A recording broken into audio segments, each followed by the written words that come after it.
Hello everyone, मेरा नाम जयप्रकाश है। एसपी के संसार में स्वागत है। दोस्तों, आज की वीडियो में कुछ खास नया सीख लेंगे कि जो आप लोग को बहुत मोटिवेट करेगा। दोस्तों, कभी भी देखिए, कोई भी काम हो छोटा नहीं समझना चाहिए, क्योंकि अपनी ज़िंदगी के जो काम होती है बहुत सारे हमें उद्देश्य देती है और उस उद्देश्य से हम बहुत सारे सीख मिलता है। तो दोस्तों, वीडियो चालू करने से पहले वीडियो को लाइक करिए और शेयर करिए, और हमारे चैनल पे नए हैं तो चैनल को भी सब्सक्राइब करिए। चलिए दोस्तों, वीडियो को चालू करते हैं। दोस्तों, एक गरीब भिखारी था जो अपनी ज़िंदगी की पूरी कमाई अपने पास रखता था।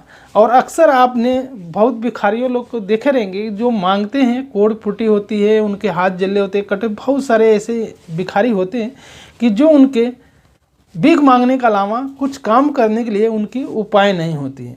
तो इनके पास इतनी इनकम होती है कि जो हम समझ नहीं सकते हैं और हम देख नहीं सकते हैं। लेकिन ये अपनी इनकम कहाँ छुपा कर रखते हैं, क्योंकि इनको रहने के लिए जहाँ ही शाम वहीं बिहान, जहाँ शाम होती है वहीं पे उनकी डेरा होती है, वहीं पे उनकी घर होती है। या ये फुटपाथ होने दो, या रोड होने दो, या कचरा कुंडी होने दो।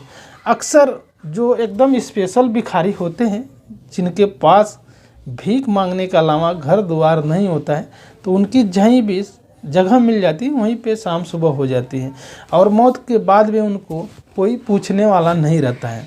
तो दोस्तों, एक सच्ची घटना के साथ आया हूँ कि जो आप लोग को बहुत मोटिवेट करेगी। एक भिखारी था और अपनी ज़िंदगी लड़खड़ा के, मतलब ज़िंदगी ख़त्म हो गई, उसकी मैयत हो गई, मर गया। मरने के बाद एक रोड के किनारे पड़ा, जहाँ पे रोज़ सोता था वहीं पे रोज़ सोया रहता था। लेकिन उसी को कोई उठाने वाला और कोई उसका संस्कार करने वाला आदमी नहीं था। तो रास्ते से आते जाते वाले लोग उसको देख के उसको अनदेखा करके चले जाते थे। फिर वो धीरे धीरे 3-4 दिन तक उसकी लाश वहाँ सड़ने लगी। जब सड़ने लगी तो कोई उठाने के लिए उसकी भिखारी की लाश को तैयार नहीं था। फिर उस रास्ते से एक साहिंसा गुजर रहा था कि जो बहुत अपने आप को पैसे वाला था। पैसे वाला मतलब समझिए एक राजा का लड़का था। और राजा का लड़के ने जब उसको देखा भिखारी को कि वहाँ पे वो सड़ रहा था, तो कुछ लोगों से बोला उसने कि भाई इसको उठाओ और ले जाके दाह संस्कार कर दो।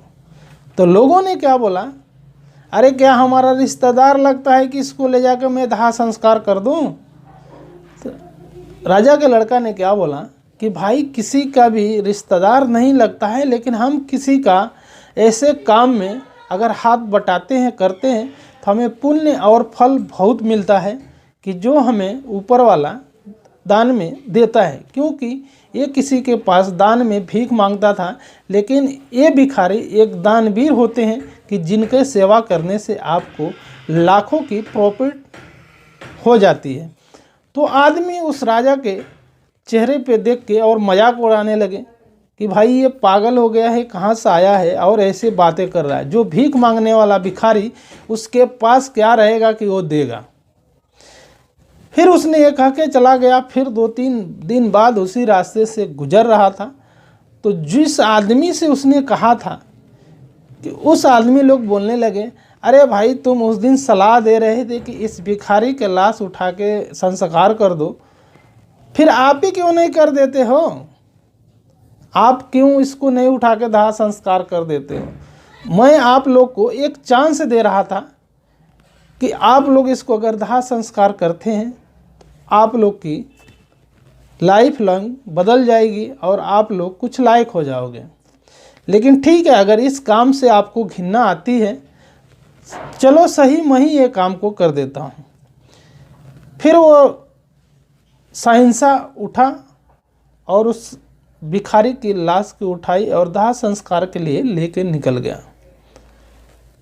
फिर भिखारी को लाश को जब दाह संस्कार उसने किया, तो बाकी उसके बहुत सारे सामान थे, क्योंकि भिखारी का ओढ़ना बिस्तरा सब उनकी होती है, तो सब साथ में लेके गया। और लेके जाने के बाद जैसे उसका दाह संस्कार किया और नदी में नहाने के लिए गया, तो जो वस्त्र होते हैं वो फेंकना पड़ता है।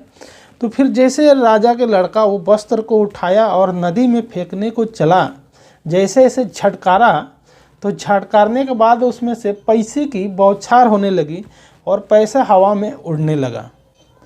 फिर उसने फेंकने के बजाय वहाँ रखा और उसको जैसे वो खोलते गया कथरे को, उसकी जो कथरी होती थी खोलते गया, तो खोलने के बाद उसमें पैसों की बौछार हो गई। फिर वो सोचने लगा कि एक भिखारी के बाद क्या उम्मीद है कि इतना पैसा रहेगा। फिर जो लोग मजाक उड़ाते थे, फिर वो लोग उसको देखे, बोले आपने भिखारी का दाह संस्कार किया? मतलब हाँ किया। फिर कुछ मिला?